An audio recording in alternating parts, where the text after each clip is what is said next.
Hello, it's Gabrielle here from Boingboing. We've been asked by the Hastings Opportunity Area to give you some tips about things you can do when you're teaching PSHE.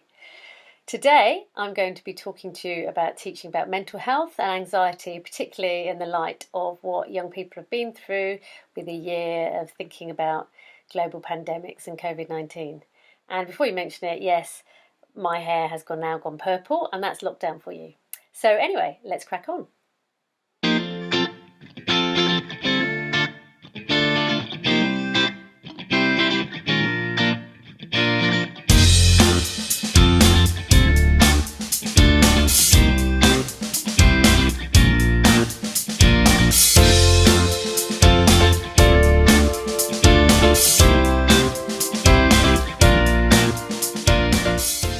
Everyone's been talking about mental health recently, and the pupils you're teaching will have their own ideas about what mental health means. As with all PSHE lessons, but I think particularly with lessons linked to mental health, it really helps if what you're teaching is part of our whole school approach. And so you need to think about what is going on in the rest of your school, which is going to support your PSHE lessons. You can start by making sure that all staff are aware that mental health, like physical health, can change day to day, and that you can actively and purposefully do things to support positive mental health and to stay healthy. And this means that staff are helping you to get your message out, and pupils feel that they have some sense of control over their emotions and feelings and their mental health, which is going to support your PSHE lessons. For instance, it's not just in PSHE lessons that young people can be encouraged to check in with how they're feeling and learn vocabulary to help them describe their feelings. They can also have opportunities in the school day to hear how useful exercise and fresh air is for mental health. All of this destigmatises talking about mental health. If pupils are encouraged to check in with their feelings during a normal school day, it may prevent the stomach aches or flashes of anger, which can be symptoms of unacknowledged feelings. As part of your whole school approach, you can also encourage all the adults around the child, so premises staff and lunch staff and receptionists and so on, to model the sort of feelings or the sort of behaviours which we know will promote resilience. So it might be celebrating little achievements, or talking about when they've needed to lean on someone, talking about when they went out to get fresh air, or giving opportunities for the pupils to get exercise and fresh air during the school day. Some young people might need to hear that tomorrow's another day and they can start afresh. And for some young people, it will really just be an adult somewhere in the school who really very specifically and clearly shows that they value them and that they're glad they've come into school.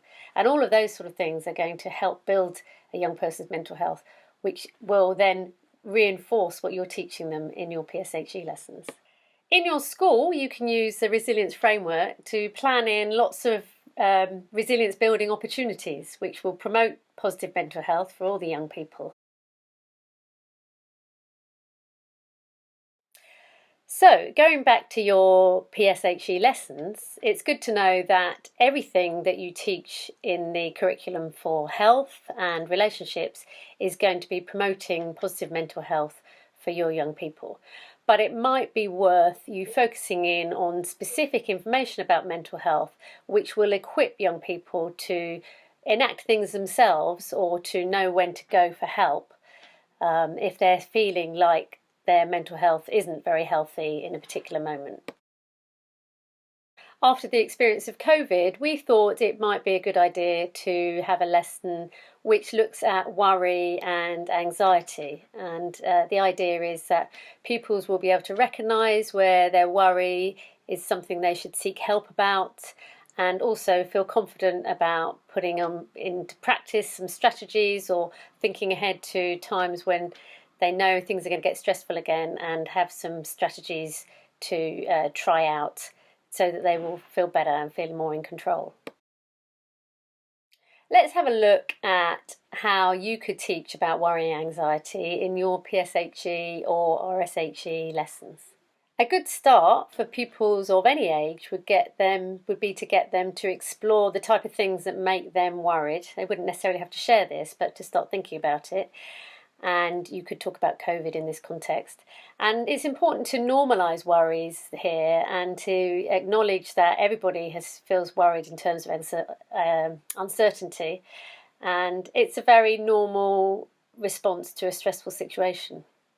At this stage, you could talk about some of the brain and body's responses to feeling anxious, and you could link it to the fight, flight, or freeze responses.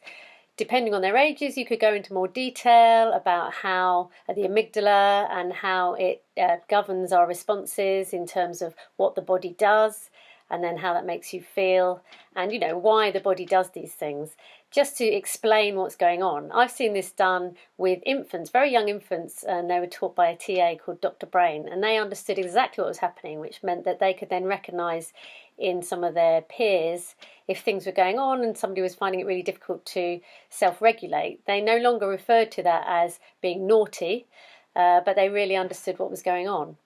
At this stage, you may want to talk about the brain having an alarm system in terms of danger.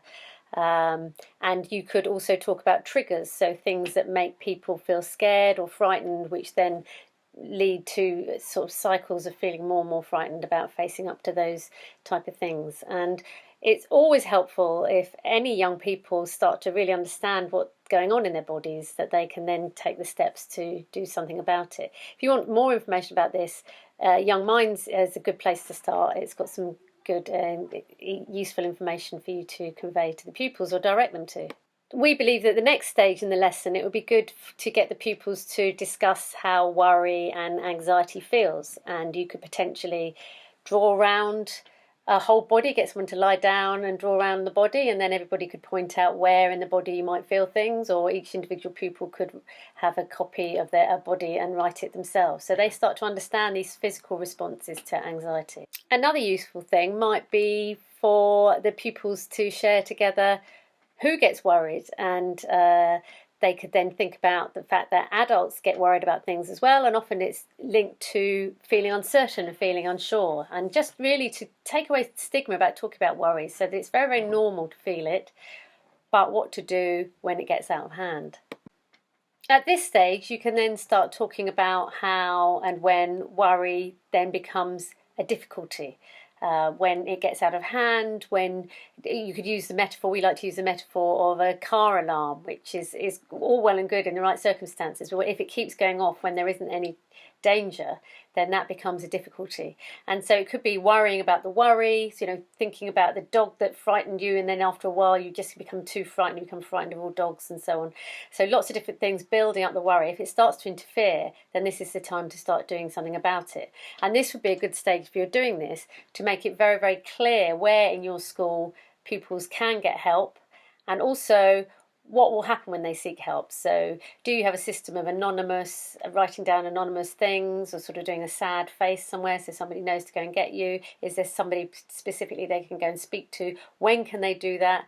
If they go to a school counsellor, what happens? So really making it very, very clear so it feels very safe. If they're going to seek help, what's going to happen?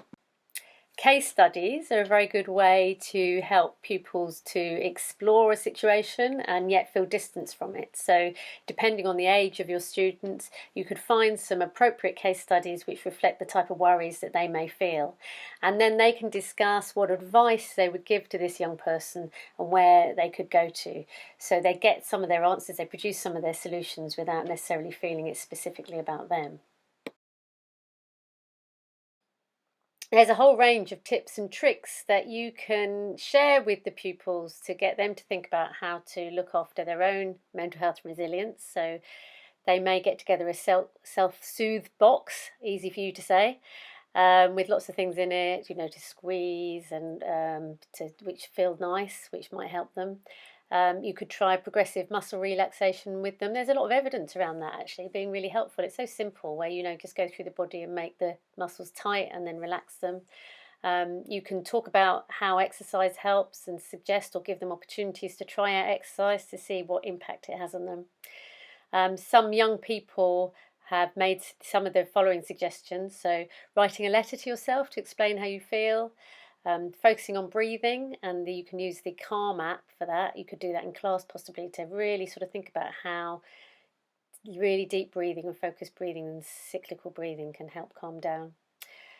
Some people have suggested just doing something you enjoy to take your mind off it, or sharing your worries with people you trust, and you can get young people to explore who are the people they trust, who they could talk to about things. Another idea is to break up whatever it is you need to do, which might be frightening, and that could sometimes be just going to school, into small manageable steps. But there's lots of ideas on the internet, and to try and promote the idea of the internet as a positive place to be, you could show them some websites which have really positive ideas. And in fact, going on from that, it would be a good idea to end your lesson by signposting to places like Young Mind or the Mind website, which will have some positive ways and some voices of young people, which then stops people just looking up things on the internet which might take them to sites which are going to be less helpful. So that's it from me, Gabrielle at Boingboing. I hope you enjoyed it. I hope you find it useful. If you haven't seen some of the other videos, then do take a look. This is one of 4 about PSHE, various different things. And you can see how lockdown has affected me. I've definitely changed over time, hopefully not too noticeable. Anyway, look forward to seeing some of your lessons in the future if I can get out of my bedroom and get to Hastings to meet some of you. Bye.